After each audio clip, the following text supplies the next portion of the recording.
Good morning students. Standard fifth subject ENV. आज हम new chapter start कर रहे हैं, chapter number 22, our government. Okay, तो कोई भी देश को चलाने के लिए गवर्नमेंट ज़रूरी है। मतलब कोई भी चीज़ हो, अगर एक स्कूल की बात कर लो आप, तो स्कूल को चलाने के लिए भी उसके हेड, उसके प्रिंसिपल, ट्रस्टीज सब चाहिए। तो आप सोचो, इतना बड़ा देश चलाना है जिसमें इतने सारे स्टेट्स होते हैं, इतने सारे यूनियन टेरिटरीज होते हैं, डिस्ट्रिक्ट्स होते हैं, विलेजेस होते हैं, तो वो सबको हैंडल करने के लिए गवर्नमेंट होती है। Okay, all the state and union territories of India together form the Indian union. सारे स्टेट्स और यूनियन टेरिटरीज मिलकर बनता है यूनियन गवर्नमेंट। और union government governs the country. ये जो यूनियन गवर्नमेंट है वो कंट्री को चलाते हैं, मैनेजमेंट करते हैं, सारे प्रॉब्लम सॉल्व करते हैं, मिनिस्टर्स को अपॉइंट करते हैं और सारा काम ऐसे डिस्ट्रीब्यूट कर लेते हैं कि सभी स्टेट और यूनियन टेरिटरीज का काम एकदम इजीली अच्छे से हो पाए। The seat of union government is Delhi, the capital of India. Okay, Delhi, Delhi क्या है? Capital of India.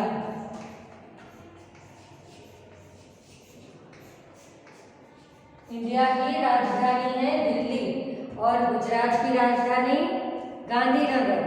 ठीक है, तो इंडिया का कैपिटल है दिल्ली। तो दिल्ली में मेन हेड ऑफिस आई हुई होती है गवर्नमेंट की, पार्लियामेंट, राज्यसभा, विधानसभा, जहाँ से पूरे देश को कंडक्ट किया जाता है।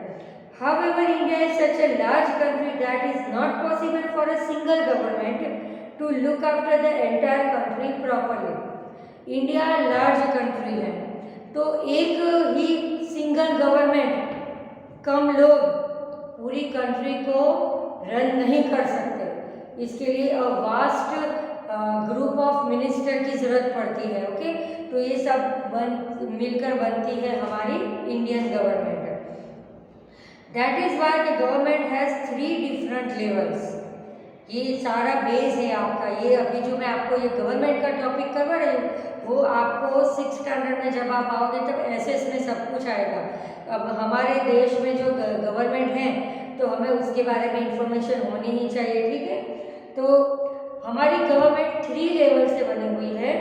तो फर्स्ट है union government, second state government and third local government, जो मैं आपको डिटेल में समझा रही हूँ अभी।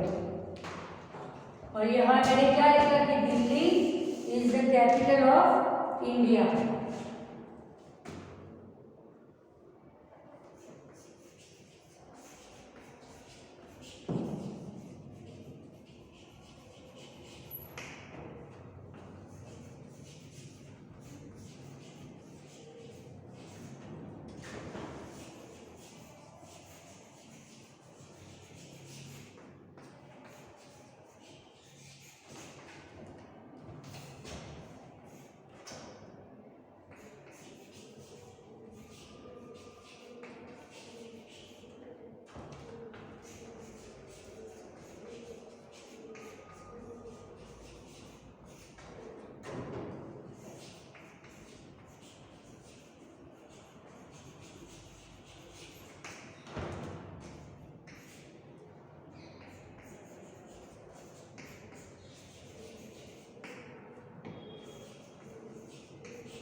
The government has 3 different levels. Number 1, the union or central government. Second, the state government and the local government. Okay, ये 3 लेवल में हमारे गवर्नमेंट होते हैं। अब हम ये तीनों के बारे में डीपली स्टडी करेंगे। तो फर्स्ट है द यूनियन और सेंट्रल गवर्नमेंट। तो इसमें क्या होता है? That looks after responsibilities that concern the nation as a whole. पूरे देश का जिसके ऊपर रिस्पॉन्सिबिलिटी होती है, होल नेशन। ओके, तो ये जो फर्स्ट है द यूनियन और सेंट्रल गवर्नमेंट, उसमें क्या आता है, होल नेशन, पूरे देश की जिसके ऊपर रिस्पॉन्सिबिलिटी होती है। For example the defence of the country and it's relationship with other countries, it is based in the capital of Delhi. जैसे हमारी जुडिशरी कोर्ट है, ओके, सुप्रीम कोर्ट है, तो उसकी पूरे देश की जिम्मेदारी उस पर होती है कि वो किस तरह से डिफेंस करती है, किस तरह से न्याय करती है, जजमेंट देती है, तो पूरे देश की नज़र उस पर टिकी हुई होती है। तो ऐसे गवर्नमेंट को हम कहते हैं द यूनियन, और सेंट्रल गवर्नमेंट जो पूरे नेशन को कंडक्ट करता है। फिर सेकंड है द स्टेट गवर्नमेंट, जो पर्टिकुलर स्टेट के लिए होता है, जैसे Gujarat state, Maharashtra state, Rajasthan state, like that. तो the state government looks after the different state such as Punjab, Kerala, Assam, Maharashtra के स्टेट को जो कंडक्ट करता है। Each state government is based in the capital of its state. Capital of state, ये पहले में capital of country था दिल्ली, दिल्ली से सब होता था, और यहाँ पर पर्टिकुलर इंडिविजुअल सभी स्टेट के क्या होते हैं, कैपिटल। जैसे हम कौन से स्टेट में रहते हैं, तो हम गुजरात स्टेट में रहते हैं, तो हमारा कैपिटल कौन सा है, गांधीनगर। तो हमारे गुजरात का पूरा कंडक्ट कहाँ से होता है, गांधीनगर से होता है।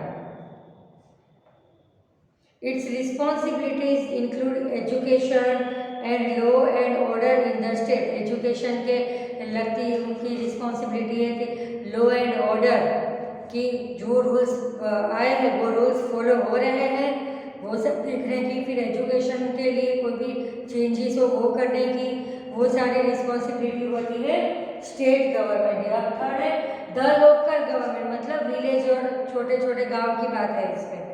The local government that looks after the local needs of the people in the village, town और अ सिटी।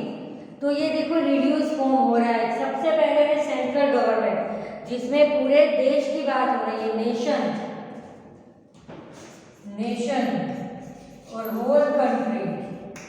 फिर स्टेट गवर्नमेंट में पर्टिकुलर स्टेट की रिस्पॉन्सिबिलिटी, और लोकल में विलेज, सिटी और टाउन।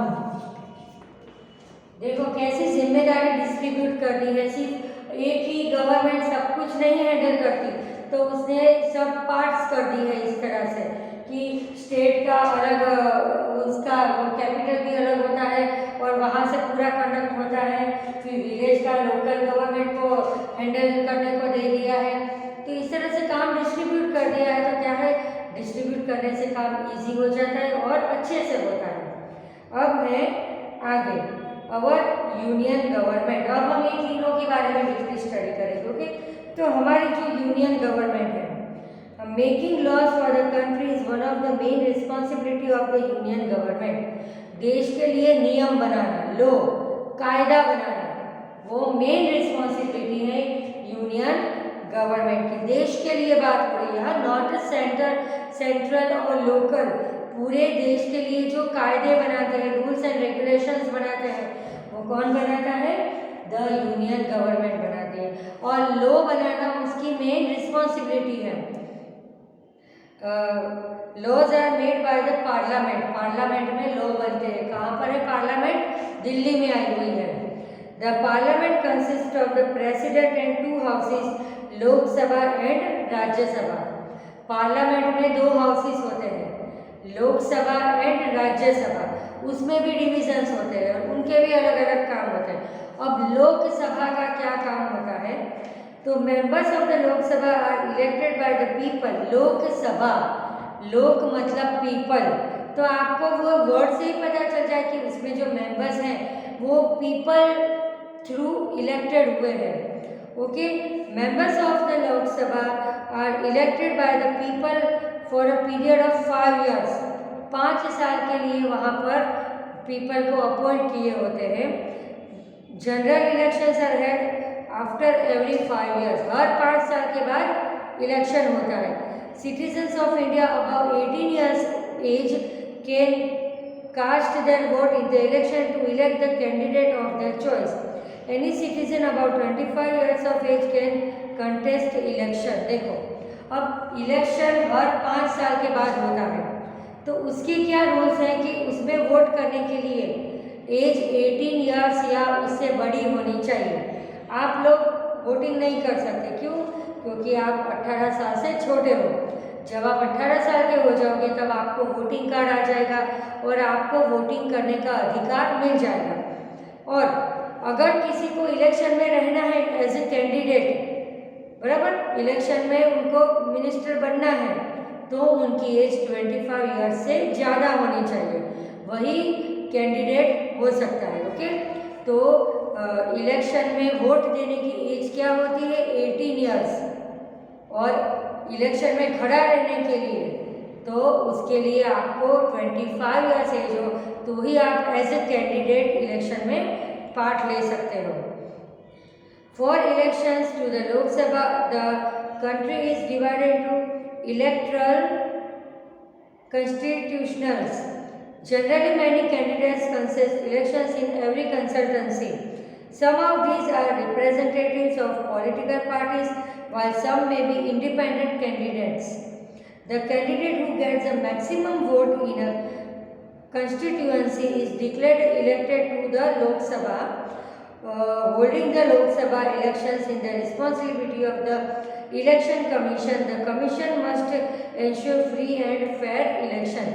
अब देखो इसमें किस तरह से होता है कि सबसे पहले तो 18 साल के अगर जो लोग होते हैं वही इलेक्शन में वोटिंग कर सकते हैं। और अगर एज ए कैंडिडेट आपको इलेक्शन में पार्ट लेना है तो आपकी एज 25 ईयर्स से ज़्यादा होनी चाहिए, तो ही आप उसमें पार्ट ले सकते हो। अब इलेक्शन में खड़ा रहा है जो भी कैंडिडेट, तो वो या तो कोई क्या बोलते हैं, वो जैसे अलग अलग पार्टीज होती है ना, उससे कनेक्टेड होता है, या तो उसकी इंडिविजुअल अलग ही पार्टी होती है, और जिसको सबसे ज़्यादा वोट मिलते हैं वो as a member of Lok Sabha select होता है। अब है राज्यसभा की बात, तो the members of the Rajya Sabha are elected by the members of state legislative assembly. इसमें हम वोटिंग करने नहीं जाते राज्यसभा में, स्टेट लेजिस्लेटिव असेंबली के जो मेंबर्स हैं वो वोटिंग करके राज्यसभा के मेंबर्स को इलेक्ट करते हैं। 1/3 of the members retire after every 2 years and new members are elected to replace them. The president nominate 12 Rajya Sabha members. President है वो नॉमिनेशन देते हैं, नाम देते हैं, और 1/3 जो है मेंबर्स वो आफ्टर एवरी 2 years, हर 2 साल के बाद 1/3 लोग रिटायर हो जाते हैं और उनकी प्लेस में दूसरे मिनिस्टर्स अपॉइंट किए जाते हैं। अब फॉर्मिंग ऑफ द गवर्नमेंट, पूरी गवर्नमेंट कैसे बनती है वो हम पूरा लिख कर देखेंगे।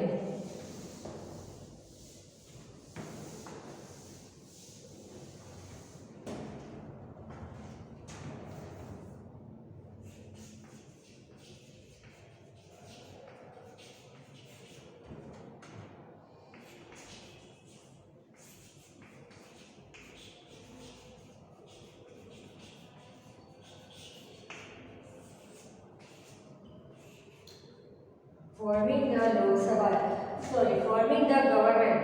अब ये जो गवर्नमेंट होती है वो कैसे बनती है? अभी हमने लोकसभा राज्यसभा का देखा कि लोकसभा में पीपल वोट करके वह उसके मेंबर्स को अपॉइंट करते हैं, और राज्यसभा में लेजिस्लेटिव असेंबली के मेंबर्स मिलकर राज्यसभा के मेंबर्स को अपॉइंट करते हैं, और हर 2 साल के बाद 1/3 मेंबर्स रिटायर हो जाते हैं और उनकी रिप्लेसिंग में न्यू मेंबर्स आ जाते हैं। अब फॉर्मिंग द गवर्नमेंट मतलब कि गवर्नमेंट किस तरह से बनती है? After the Lok Sabha elections the majority group elected the leaders. The majority group में be a single political party.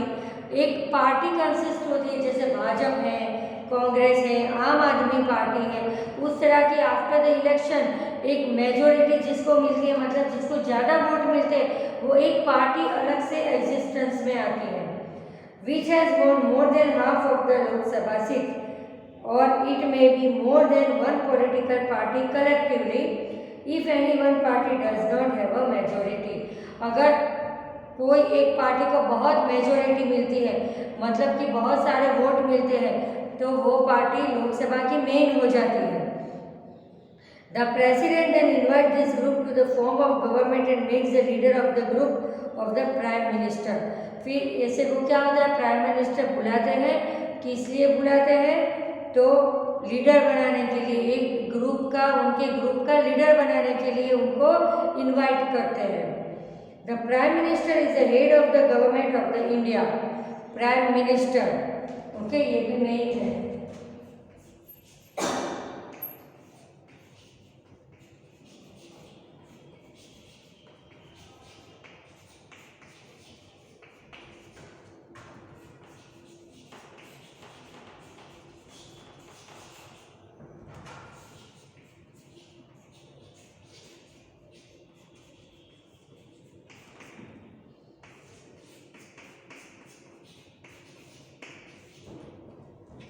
The Prime Minister is the head of Government of India.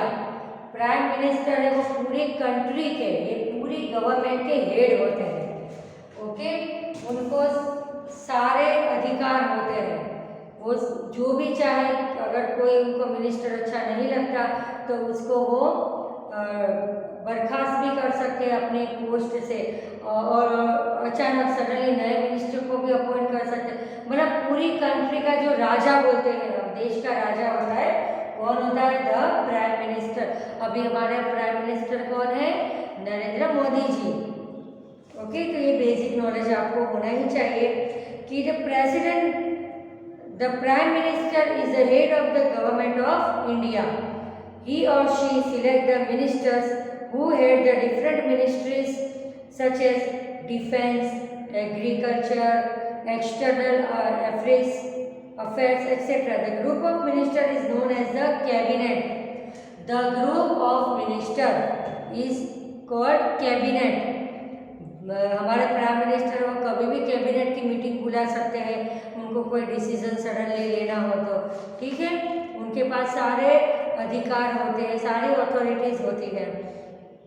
The group of minister is known as cabinet. The cabinet runs the country under the leadership of the prime minister. पर ये जो cabinet है वो भी देश को कैसे चला सकती है, किसके अंडर में, तो प्राइम मिनिस्टर के अंडर में. वो अपने आप कोई भी डिसीजन नहीं कर सकती. प्राइम मिनिस्टर उनको कहे कि हाँ आपका ये डिसीजन बराबर है, तो ही वो आगे बढ़ सकते हैं, ठीक है. The prime minister is the head of our country. The group of members, the group of leaders is called cabinet.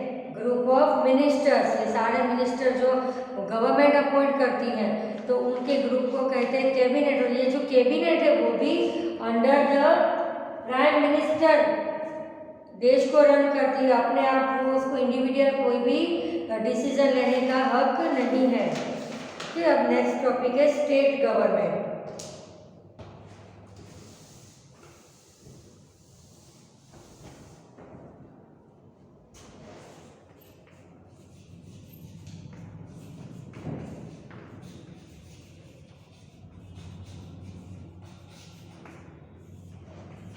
State government, अभी स्टेट का ना particular state, Gujarat state, Kerala, Maharashtra, Rajasthan, इस तरह के. तो ये स्टेट गवर्नमेंट में क्या होता है, the formation of a state government follows a similar procedure, जैसे ये यूनियन गवर्नमेंट की थी.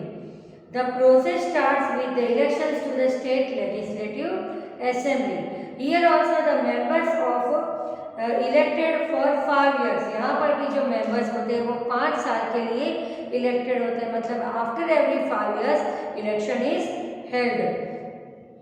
In each state, the number of members of the legislative assembly or the population of the state, वो state का पॉपुलेशन के according उनके वो जो मिनिस्टर्स होते हैं उनके नंबर्स होते हैं. छोटा स्टेट है तो कम होते हैं, बड़ा स्टेट है तो उनके मेंबर्स ज़्यादा होते हैं. The majority group forms the government.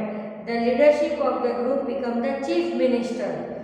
He or she choose the cabinet of minister. जैसे हमारे गुजरात के रूपाणी चीफ मिनिस्टर जो भी होते हैं, पहले आनंदीबेन थे.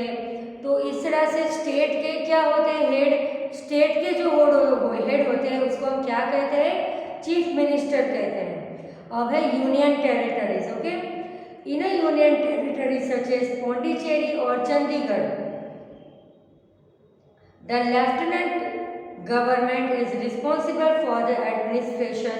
He or she represents the president of India and is assigned by the several department.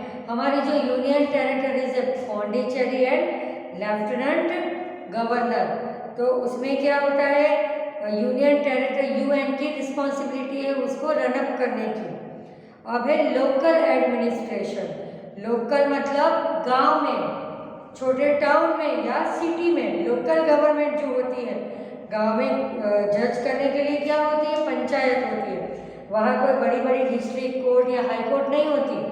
तो गांव में क्या होता है, सिंपल पंचायत होती है कि गांव के 5 लोग होते हैं, वो कोई भी प्रॉब्लम क्रिएट होती है तो उसको वो लोग गांव के चौराहे पर वहाँ बैठकर वो प्रॉब्लम को सॉल्व कर देते हैं. The local needs of the people in urban area, urban मतलब गांव में, is taken care of by the municipal corporation in municipal councils. The rural areas of government by the जिला परिषद और ग्राम पंचायत. गांव में क्या होता है, म्यूनिसिपालिटी और ग्राम पंचायत होती है. अभी मैंने कहा ना पंचायत, पंचायत मतलब वो उनका वन टाइप ऑफ जजमेंट, अदालत में हम उसको एक सिंपल वे से बोल सकते हैं कि गांव में अगर छोटा छोटा कोई झगड़ा लड़ाई कुछ हो गई, किसी का खेत या कोई चीज़ किसी ने ले ली, तो उसके ऐसे छोटे छोटे झगड़े वहाँ पर सॉल्व होते हैं पंचायत में. गांव के 5 वाइस पीपल वहाँ पर मेन होते हैं और फिर सबकी बातें सुनकर वो लोग डिसीजन देते हैं और वो जो डिसीजन देते हैं वो सबको मानना पड़ता है. अब है कोर्ट की बात. बहुत इंपॉर्टेंट टॉपिक है हमारा court. The court.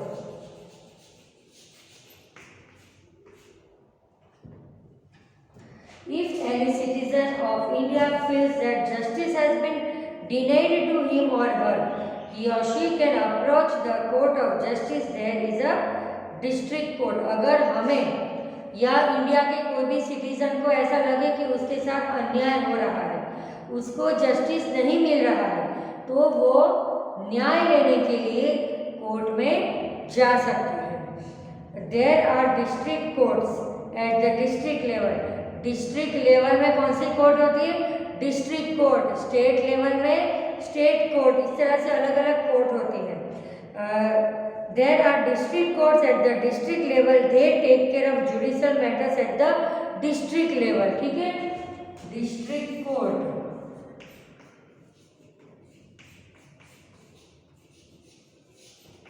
So what district level? District level पर वो जज करती है. अब उसके बाद है high court, the highest court.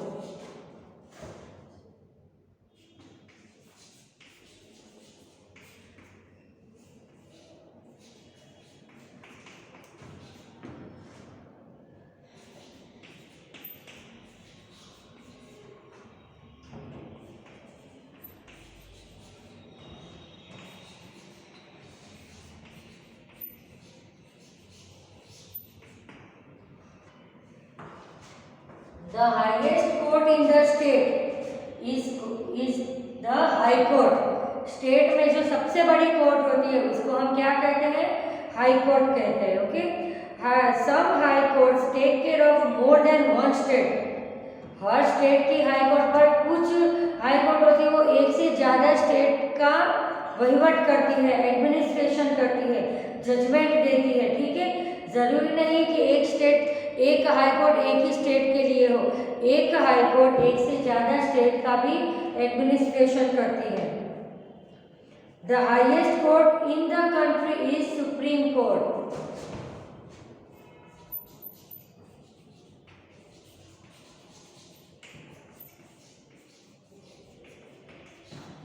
In the country is the Supreme Court.